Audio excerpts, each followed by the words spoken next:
We all know that there is a big gap between where we are and we want to be.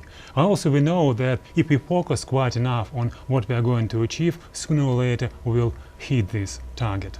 But sooner is better than later. There are people who can accelerate us. Let me introduce my guest, and my speaker for today is serial entrepreneur and business coach at Skolkovo Startup Academy, Gil Petersil. Hello, Gil. Hello, hello, good to meet you. Gil, is it true that you accelerate other businesses? Is it true? It's true that I accelerate people. For many, many years now, I have been setting up my own companies, and a part of my passion is really motivating and inspiring others. And when combining the two together and when understanding what is the passion of someone and why they want to do this as a business, by accelerating them properly, you're actually pushing the business forward, achieving whatever goals they've set up for themselves. Okay, great. Gil, could you share with us your story? Do you remember your first coming to Russia? What was your impression? What was your story? Did you have any challenges to overcome? Sure, so I love challenges. I've moved countries many times in my life. And coming to Russia the first time was actually 7 years ago. It was July, 7 years ago. And it was a really special time in my life because I was going through personal changes, looking for new opportunities in life. I was living in London at the time, working within the organic health and beauty retail industry, setting up retail shops throughout England and Europe, really working with a lot of entrepreneurs who wanted to do something in health sphere.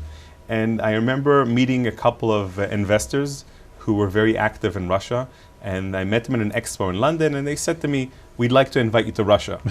For me, Russia was not on the list to visit. I never was interested in Russia because I didn't know the beauty that you can really find here. And I remember very quickly they invited me, and I came here for just a couple of days. They said, "Come to Russia, you'll love it. We will show you all the great business opportunities." Because I was looking for changes, I was very open to coming. Very quickly, I jumped on the plane and I came here. And one of the best things that was the welcome for me is that the first day I spent here, we didn't talk business at all. Okay. They showed me a good time. They took me to a beautiful restaurant. They took me to a nightclub. They introduced me to their friends. These are people that have been in Russia for more than 15 years, so they knew how things happen here, and they were showing me all the beauty in Russia. They were showing me all the great cultural benefits there are of being here. And of course, as a young single man, they knew to show me two things: business opportunity to make money and a lot of beautiful women. Okay, so it was a very easy decision to say, yes, let's do something together. And the second day we discussed more challenges about doing business in Russia, and getting people to open up their mind to these new industries, and the education of teaching entrepreneurs, why this is a good business to open up. And we really, slowly, it took me many, many months to really try to understand why is this going to be different in doing business all over Europe or in North America. What's the differences in doing business in Russia? Let me guess, I think at that time you didn't know anybody in Russia. No, I didn't know anyone here. What was helpful is that when I came to Russia, as opposed to when I came to London, Facebook was there.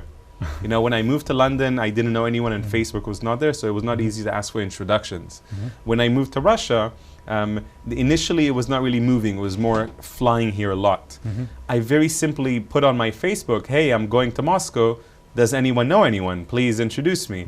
And when I came here to Russia the second time, I already had over 100 connections. I was invited to events all the time. People wanted to know what I'm doing because the businesses that we were in were very new, it was very innovative, it was fresh, and people were very interested in the meeting. So Russia to me was very welcoming from the first instance. So you had a big challenge to set up new business in the country where you never were. The challenge was to understand the systems that are different. It depends on who you speak to in Russia. People can point out a lot of negativity in bureaucracy, in dealing with when you need the government involved, in taxation. Traffic is very bad. And when you're opening a business where logistics is a big part of it, where dealing with international brands in Russia is a big part, you have to be involved in bureaucracy. You have to have the connections to the retailers. You can't just call them up and try to set up a meeting. It has to be done through someone. And the challenges I was facing initially was to learn how different it is to do business in Russia, and to understand that being a lover of networking and a lover of people, the biggest tools I can use is just setting up meetings and meeting people. Forgetting trying to call people and going through the right system. It's finding the right people to open up the doors right away. And if you do that properly in Russia, everything became shortcuts. So the first 6 months setting up the first couple of stores was a nightmare. I didn't sleep, I didn't understand the language, I didn't understand why things were so slow. The next 6 months became much easier because it was just a few phone calls. I understood that things just work differently. Okay, great. And as far as I know, you launched several businesses, right? And I consider some people who sit and think, well, I would like to launch my own business, and months come, years come, and nothing is done. But how did you succeed in? I think you create them like this, isn't it? For me, you know, launching businesses, being a serial entrepreneur has been a discovery of myself as well. Understanding that setting up many business was something I was doing because I love connecting with people. I had many business opportunities, and I had people, investors all around me that were happy to share their money with me. So I was just doing it one after the other, where the point of setting up a business is either you're setting up a business just because you're trying to earn money every single month and feed your family, or you're setting up a business because you want to make a difference in the world. You found a problem and you want to resolve it. My businesses were somewhere in the middle. I was very hungry for money and to use the opportunities that I saw around me to benefit and to also provide a great service to the local audience. And on the other side, I had this passion to make a difference.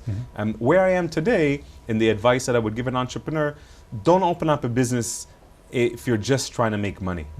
Open up a business because you love what you do. What happened to me, and it's a big learning curve, is many of the businesses that I've opened, I opened because of love for the business, and I opened them because I wanted to set them up. I didn't want to actually run them myself. I wasn't the operator, and I learned that at a later stage in my life that I didn't enjoy the everyday operation of the company. I loved setting it up. I love being the marketing strategist, guys. I love bringing in the team. I love inspiring people to do things. And for me, it became a lot of successful failures. Many of the businesses that I've set up, either we sold them, they went out of business, someone decided to take it away from us. And today I see them all as amazing lessons in my life to understand that now when I set up a business, my heart is fully in there. My mind wants to understand what exactly is my role going to be in this business now and long term. So it becomes a lot easier after you've gone through some failures to understand what needs to be done now. Yeah, exactly. I couldn't agree more with you. And you teach students at Skolkovo Startup Academy. And whom do you teach? So what's your topic? So, you know, a big part of being a visiting professor at Skolkovo and a few other universities in Moscow and in other countries as well, I get to work with entrepreneurs. I get to work with people that want to do something else in life. Skolkovo, it's now been 3 years. I've been there through 6 programs of Startup Academy. Every program has about 25 students or so. So it's quite interesting that the diversity of programs and of people that we've had coming in. Startup Academy is truly a program that is perfect for the Russian market because it's very open to anyone who has an idea, who has money, who wants to do something else except the corporate world. So if you look at the students we have, anywhere between the age of 18 to 50, we've had students. We've had people who have had many startups and have failed multiple times, and they have an idea and they want to do it again. We've had people that had money and they wanted to leave the corporate world and they needed ideas. We've had people that had too many ideas, they didn't know what steps needs to be taken in order to understand this is good for me and this is great for Russia, you know, which one is good together. So the benefits that I see for people there is that if you want to be an entrepreneur, if you're an entrepreneur that needs guidance, and this is, I think, one of the greatest things, the guidance is what is offered at Startup Academy, and this is a lot of what I do as a coach. So it's not just coming in as a visiting professor and giving a class, it's also being there with the students as a coach, holding them by the hand, which is something I love doing. A big part of training and being a public speaker, it's coaching people. Being able to sit with people one-on-one to really go deep into the business, into the strategy, into the mindset, into the plans. Why is this business being done? Who really the customer is? What really the problem is? And this is one of the biggest benefits of Startup Academy. This is what I enjoy the most, spending this individual time with the entrepreneurs. Have I understood you rightly? When you speak about the guidance, you mean something that continues for a certain time? Of course, of course. It's not limited by the class. Well, it somewhat it is, because the program itself is a 2-month program. So after classes, they have specific amount of time that we get to spend with them. Now, some of the students that I've had at Startup Academy, we've actually become, more friends or friendly, where even after the program is finished and I'm not really being paid to work with them, I was inspired by them. So it's my personal interest to actually follow up with them, ask them how they're doing. I have many students that are calling me still today after a year or two and say, hey Gil, this is what I'm doing. What do you think of my presentation? Or we're now trying to take things to the next level. We're looking for some new contacts, or we've reached a position where it's now time to raise additional funds. Can you sit with us, or can you come to us to the meeting maybe to speak to some investors about that? So it's more of a community that gets built by some of the students that really want to stay apart and support each other to grow. Gil, as far as I know, you was born in Israel, Yes. right? Then lived in Canada, Yes. worked a lot in Europe. So could you compare entrepreneurs in Russia with those of outside? Sure. So, I'd say that entrepreneurs, excuse me, all over the world are very similar. Really? At the end of the day, an entrepreneur is someone who needs to have a passion to develop something for someone else. That needs to be an entrepreneur.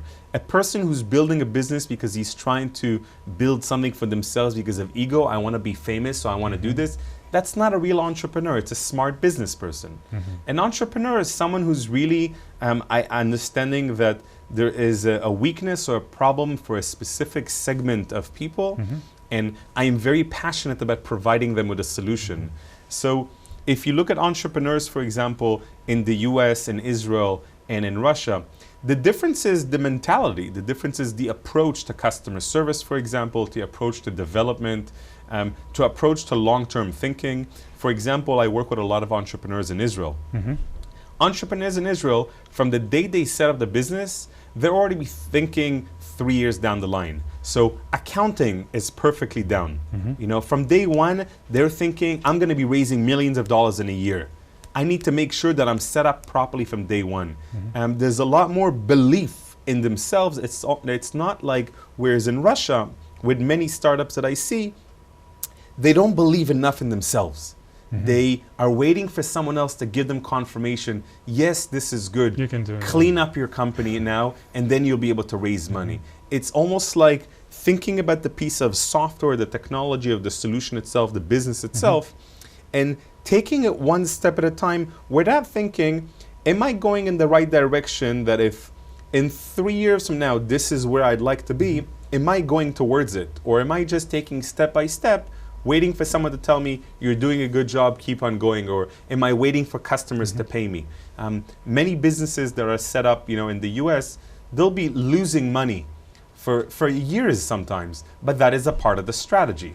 They're doing something else. They're identifying customers, they're identifying problems, they're trying to pivot their business to make sure that once they get to their goal of 1, 2, 3 years, they have exactly what they aim to do. So I think entrepreneurs in the heart are all the same. It's just the mentality and the approach to build a business that's, of course, different in every culture. Okay, great. Thank you very much for the answer. Gil, I would like to ask you about Meet Partners, one of your projects. And just to tell our watchers that within this project, you bring the people from Russia into London to take part in a seminar of famous guru, Toни Роббинса. So could you share with us Of course. Something about this project? And Meet Partners, for me, it's the biggest project that's closest to my heart. It was started 3 years ago by my wife and I. Well, now my wife. Before she was, just my girlfriend. And it was started as a project because we saw a weakness and a problem in the market where events were too big and people didn't really get to connect properly. And our solution was to create events where people are getting interesting content and they're really getting to connect with people in the audience or people that come to the event in a much warmer and friendly manner. And we went through a lot of pivots, like every startups. We try to do cooking classes and dancing classes, and we then did small speaker events and local events with 20 people, 100 people, 500 people. And that business continuously grew, where we got to a position where we understood that the local Russians are hungry for good content. They're hungry for more networking. And we love that. You know, as soon as you have a customer that tells you, I want more, this is the best news you can ever have. We started developing international partnerships where events just like Tony Роббинса, for example, Robert Kiyosaki, big names in the world that have international events where we thought it would be a great idea to bring a group from Russia with us to these countries. Now, we understood that this is a completely different business than what we were doing before, because we had to help them with the logistics, with the visas, with the translations. The first time, 101 different problems happened when we took 25 people from Russia to London. We took them to a 4-day conference. Second time, we learned so much, we took more than 200 people. Last year, we took 215 people from 32 different cities across Russia to London. Now, that was great because it allows people to learn from a big guru like Tony Роббинса. It allows them to practice their English. A lot of them want to connect with other people from other countries, because within these international events, there's thousands of other people from other countries. At that event specifically, there were 6,000 people from 30 different countries. So for the Russians that we took, it allowed them to connect with people, it allowed them to learn from a big guru like Tony Роббинса, who's not had yet a public event in Russia. We're hoping that he would come next year. Really? Next year? This is the aim. It's currently in negotiation. I think it would be a great blessing for Russia to have someone like him come in, because he really does a lot of greatness. And this year we're very proud that we'll be taking about 350 people from 42 different regions across Russia to London in March. And one of the best things about this community of people that goes there, when they come back to Russia, we try to follow up with them to help them make a difference in the community. So I'm not selling you an event, you know, and then saying goodbye to you once you come back to Russia. I'm trying to support you to implement what you've learned, to achieve your goals, to achieve success, whatever it is that you set as goals for yourself. We'd like to help you do that. So we built a community called Global Club. And Global Club tries to keep in touch through webinars and online and offline events, where we support them to communicate these messages in their communities by setting up businesses, setting up new relationships. And so far, it's been a great blessing and a great success for us. Yeah, it's great. I wish you every success. If one day you succeed in bringing Tony Роббинса to Moscow, it will be a great event. Of course. So you inspire other people, but what do inspire you? What does inspire you? It's a beautiful question that I get this question quite often, and it's interesting because many times I need to ask myself, what doesn't inspire me? Okay. Because I think inspiration is really in the eye of the beholder. You can walk down the street and choose to see problems, choose to see the hole in the ground, choose to see a tree that's falling, choose to see 2 cars hitting each other, or you can walk down the street and see opportunities in a potential retail shop that can open up, or someone that is having a problem and maybe they need some sort of a solution. And that's who I am. I'm an opportunist. So what inspires me is to see people stepping up in life, to see clients of mine saying, wow, the last 3 months has really completely changed my life. Let's take a break for 6 months. For me, this is the greatest blessing ever, where clients want to stop working with me for a period of time, because it means now they can implement things and there's time for them to work on themselves. It means that I've achieved success. For me, what inspires me is to see people step up in life. I believe in people very much, and many times in life I think that there could also be a negative point where I believe in people more than they believe in themselves many times. And I do that by coaching. I try to inspire them to see this greatness that they have inside of them and to try to unleash this power that they have.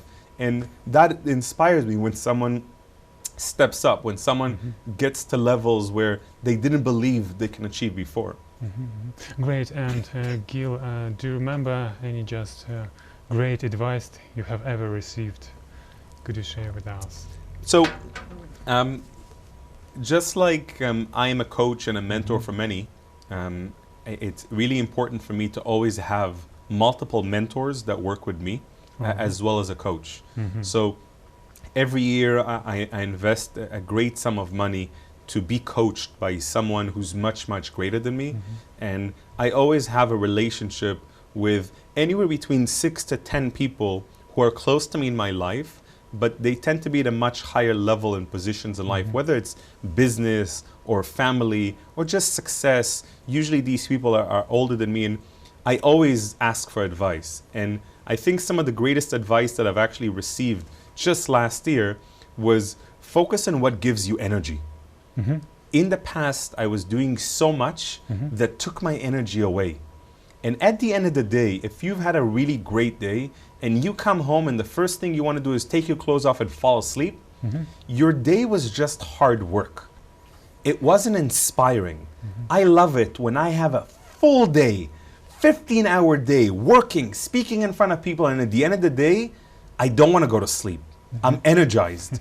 And I remember that this gentleman gave me this advice because he saw that I was very, very active in projects, that I was coaching a lot of people, that at one stage, you know, I was involved with 15 different companies as a shareholder. And he saw that I was burnt out. You know, I loved it, I enjoyed it, but I had no energy. And I was getting sick sometimes. People think that you're getting sick because of the weather. No, you get sick because of your energy levels. And I've made some big changes in my life to be inspired, and at the end of the day I'm coming home at 12, 1, 2 o'clock in the morning and I don't want to go to sleep. I have too much energy because that day inspired me. It gave me fulfillment and nourishment, which is what I think people need to look for in their jobs and in their careers. Yeah, great. Just find something that inspires you and listen to yourself, we can say. Have you heard about this phrase that people say a leader is a good reader? Leader is a good reader.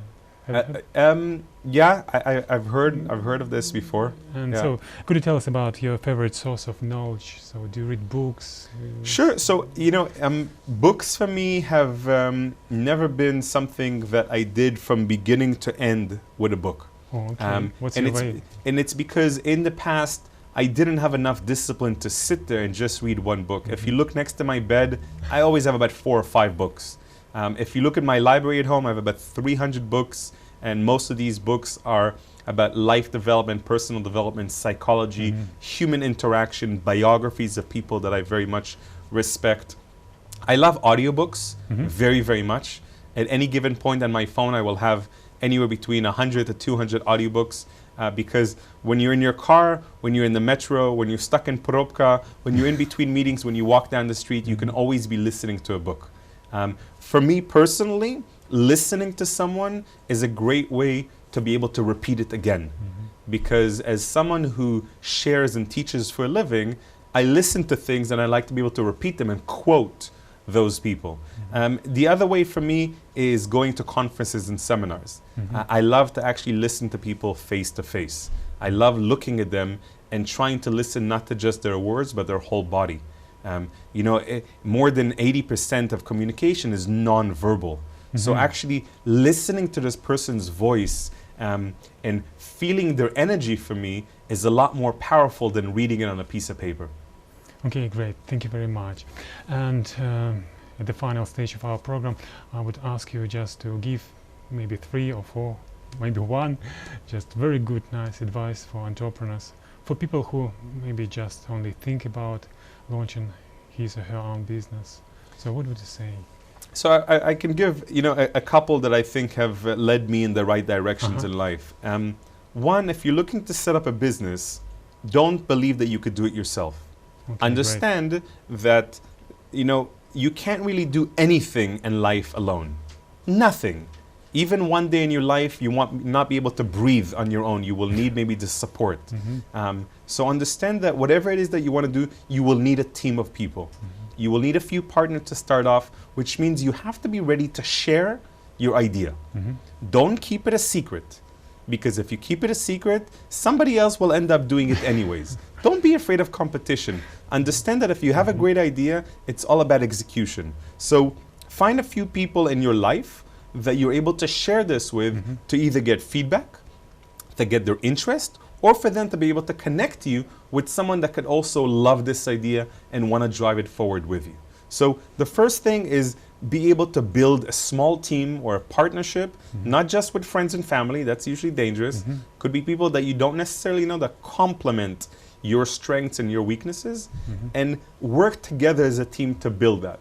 The second thing I would say, it's before just coming up with an idea and launching a business, do as much research as possible on who the customer is. Who do you want to service? Who do you understand how to talk to? If you're someone that in your mid-20s, I like your idea. So the first one is just to find a partner who will complement you. It's a great idea. yeah, and the second one is customer development. You can read a lot from Bob Dorff, who wrote a lot of information about customer development. There's nothing more important than doing as much research as possible and speaking to customers about it before you do anything. Don't launch anything until you've spoken to your customers. Yeah, that's great idea, because sometimes people think that I know what kind of problem my customer have. Of course. But finally it happened that there is no such sort of problem. Yes. Okay, great. And maybe one more question. course. It's about finding the partner. Sometimes people do not trust. I think trust is a key matter in this field. Of course. And what can we say these people who do not trust? So It's a great question that you hear a lot in Russia, especially in the entrepreneurial community, and it's I think one of the biggest differences between Russia and the Western world with entrepreneurs, where if you go to many events in the US, for example, in Israel a lot, I go to many events there about entrepreneurs, you'll have evenings where entrepreneurs at a very early stage are just saying their ideas. This is my idea, I see this, they'll share as much as possible about their idea with passion, specifying, I am great in IT, or I am a marketing guru, or I'm great at building relationships. This is my weakness. I need a partner who's strong in coding. I need a partner who's strong in sales. And they'll share that openly with people, trying to get people to be interested. Whereas in Russia, people tend to look for a friend that can help them. They're looking for a friend that they've already built trust with and saying, I'd like to invite you into my business because I think this can be interesting, this can make us a lot of money. I believe that if you have a great idea, share. Share, because realistically, you're not the only one that has this idea right now. Realistically, if you do your research, someone else already has this idea. The question is, have you done your research? Can you execute it properly?